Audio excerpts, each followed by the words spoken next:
그 통계학의 복잡한 데이터들을 눈으로 볼 수 있게 바꿔주는 그런 시각적 개념을 처음으로 도입했대요. 완전히 다른 영역에 자기가 뭔가를 잘하면 그게 자기가 나중에 직업이 설정 굉장히 다른 분야라 할지라도 거기서 자기만의 무기가 생기는 거예요.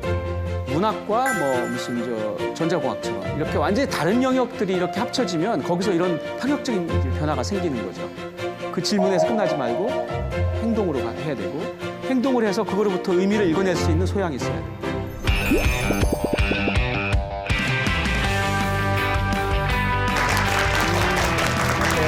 안녕하세요.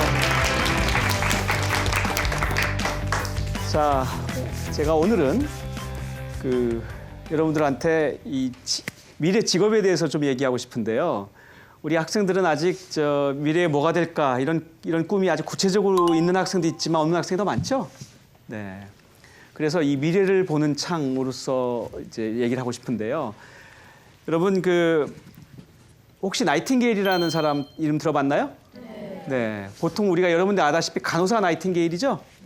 네. 그런데 이분한테는 사람들이 보통 알지 못하는 또 다른 부분이 있습니다. 숨겨진 나이팅게일. 그게 뭘까요? 나이팅게일은 위대한 통계학자이기도 했습니다. 나이팅게일은 원래 저 어릴 때부터 수학의 천재였대요. 그래서 아주 수학의 천재성을 보여서 이 학교에서 도저히 감당이 안 될 정도로 천재였대요. 그래서 이 집에서 이 홈스쿨링이라고 그래서 아버지한테 결국 교육을 받았습니다. 근데 이분이 결국은 나중에 이제 성장해서 간호사가 될 때는 집안에 반대가 많았대요. 이 집안이 귀족 집안이라. 그런데도 본인이 어떤 사명감으로 간호사가 됐는데, 근데 나중에 영국 왕립통계학회라는 그 최고의 어떤 명성을 가진 학회가 있는데 거기에 역사상 첫 여성 회원이 됩니다. 이분은 통계학의 처음으로 어떤 시각적인 통계학의 복잡한 데이터들을 눈으로 볼 수 있게 바꿔주는 그런 시각적 개념을 처음으로 도입했대요, 이분이. 여러분 뉴스 볼 때마다 무슨 파이 차트 이런 거 나오는 거 알죠? 몇 퍼센트는 뭐 하고 몇 퍼센트는 뭐 하고 그런 개념을 이분이 처음 도입한 거예요. 정확하게는 나이팅게일 로즈 다이어그램이라고 하는 건데요. 나이팅게일 장미 다이어그램. 이거가 바로 그런 시각적인 방식으로 복잡한 통계 데이터를 일목요연하게 보여주는. 그래서 이게 무슨 말인지 보통 사람도 알아듣게 해주는 그런 개념을 이분이 발명했어요. 그래서 이분이 이걸 가지고 뭘 했냐면 전쟁터에 이분이 이제 간호사로 갔거든요. 근데 이분이 거기서 그런 질문을 해요. 아니 왜 이렇게 많은 젊은이들이 죽지? 근데 다른 사람들이 이 사람 보고 전부 다 비웃었어요. 왜? 아니 전쟁터에서는 당연히 죽는 게 당연하잖아. 전쟁터에서는 죽는 게 당연한데 왜 죽지? 이런 말을 하는 거는 좀 쓸데없는 질문 같잖아요. 근데 이분은 그 질문을 계속 한 거예요. 왜 이 젊은이들이 이렇게 죽어야지? 그래서 뭘 했냐면 전쟁터에서 각종 통계를 모으기 시작했어요. 데이터를. 그래서 죽은 사람이 언제 처음 병원에 왔는지, 병원에 올 때 이유가 뭐였고, 그 당시의 상태가 뭐였고, 등등 이런 걸 다 추적했어요. 가지고 그 통계를 쭉 모으거든요. 그 통계 데이터를 가지고 이 표를 만들었어요. 그래놓고 이분이 결국 그걸로부터 어떤 결론을 끄집어내냐면 2만 명이 죽었는데 그 중에서 정말 전쟁터에 총상으로 죽은 사람은 1,000몇 명밖에 안 된다. 그다음에 전쟁터에서 얻은 상처로 죽은 사람이 한 2~3천 명 정도?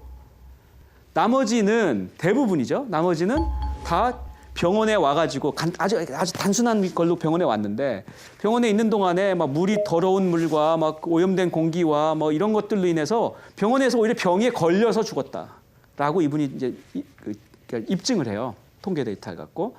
그래갖고는 영국에서 어떻게 됐겠어요? 여론이 들끓고 난리가 났겠죠. 전쟁터에 자기 자식을 보낸 아들을 보낸 부모들은 얼마나 분개했겠어요. 그래가지고 여론이 들끓고 영국의 의회죠. 영국 의회가 또 이걸 이제 들고 일어나고, 그러니까 결국은 이래서 이제 영국 정부가 대응을 안 할 수가 없게 됐죠. 그래서 어떻게 했냐면 이 의생병동 병원 있죠. 의생병동을 조립식을 만들었어요. 그래서 의생 상황이 획기적으로 좋아지고 그리고 실제 사망률이 완전히 내려져서 놀라울 정도예요. 당시 원래 전쟁터 야전병원 사망률이 42%였답니다. 원래는. 그러니까 1,000명 중에 420명이 죽는 건데 근데 사망률이 2%로 낮아졌대요. 1,000명 중에 20몇 명 죽어.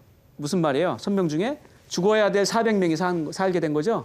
어떤 한 개인의 어떤 선각자가 만들 수 있는 그 변화라는 게 이 정도로 커요. 근데 이거를 다른 사람들도 그 통계들이 다 데이터가 있었을 거 아니에요.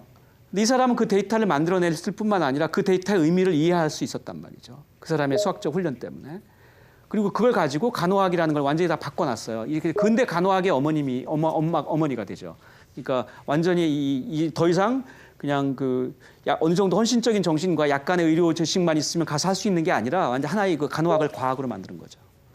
이제 이런 변화를 했는데요. 그 변화의 근저에는 결국은 이런 이런 수학적 소양이 있었기 때문에 가능했거든요. 물론 이 소양이 꼭 수학일 필요는 없을지도 몰라요. 근데 21세기의 그 융합적 소양이라는 거는 결국 이렇게 서로 다른 마치 간호학과 수학처럼 아니면 문학과 무슨 전자공학처럼 이렇게 완전히 다른 영역들이 이렇게 합쳐지면 거기서 이런 파격적인 변화가 생기는 거죠. 심지어는 노벨 문학상을 받은 문학가 중에 수학과 출신이 있어요. 솔제니치라는 분인데요. 이분은 수학과를 나와서 소설가가 됐는데 노벨 문학상을 받았어요. 러시아 옛날 구소련 분인데. 그다음에 이거는 존 내시라는 사람 혹시 이 중에 아는 분 있으려나? 아는 사람 있으려나? 존 내시라는 사람 이름 들어봤어요? 혹시 영화 중에 뷰티풀 마인드라는 영화 혹시 본 사람 있어요? 한 명 있네. 그 영화의 실제 주인공이 존 내시인데요. 저분은 1950년대 프린스턴에서 수학으로 박사학위를 받았는데 그때 그 박사학위 논문으로 나중에 노벨 경제학상을 받았어요. 그리고 촘스키라는 분은 혹시 아직 이름 안 들어봤죠? 저분은 언어학의 대가인데 저분이 쓴 언어학 논문이나 책을 보면 웬만한 수학자도 읽기 힘들 정도로 수학을 많이 써요. 그러니까 다른 언어학자는 도저히 이분하고 경쟁이 안 되는 거예요. 그러니까 완전히 다른 영역에 자기가 뭔가를 잘하면 그게 자기가 나중에 직업이 설정 굉장히 다른 분야라 할지라도 거기서 자기만의 무기가 생기는 거거든요. 이런 사람들이 그걸 입증하죠. 그래서 이렇게 자기가 미래에 선택할 수 있는 직업의 폭이 넓어지고 선택할 수 있는 경우가 더 가질 수가 많아진다는 건 자기 인생에서 굉장히 중요한 자기 자산이거든요.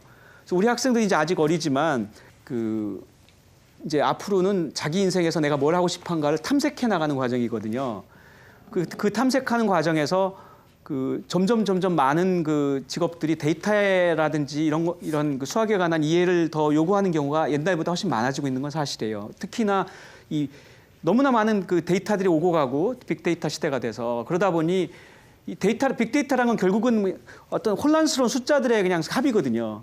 그 속에서 어떤 자기가 패턴을 보고 질서를 보고 아까 나이팅게일처럼 그것의 의미를 읽어내고 이거는 결국 병원에 문제가 있다는 뜻이구나 이걸 읽어내잖아요. 그런 걸 읽어낼 수 있는 소양을 기르면 자기 직업이 수학과 아무 관계가 없어 보이는 간호학인데도 그 분야에서 완전히 혁신을 만들어낼 수 있는 거죠. 그래서 어떤 자기 미래의 어떤 가능성을 더 확보해라 이런 얘기를 꼭 하고 싶고요. 그리고 그런 데이터로부터 의미를 읽어내는 그런 능력을 가져야 된다. 그게 미래 세대에겐 중요한 어떤 자산이 된다. 이런 생각이 들어요. 그래서 특히 나이팅게일처럼 중요한 질문을 할 수 있어야 돼요. 그 질문에서 끝나지 말고 행동으로 해야 되고 행동을 해서 그거로부터 의미를 읽어낼 수 있는 소양이 있어야 돼요.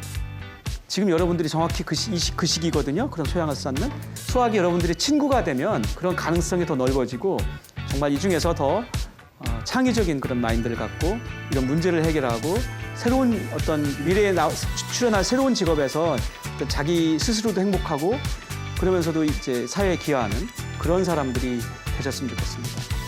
자, 오늘 들어주셔서 감사합니다.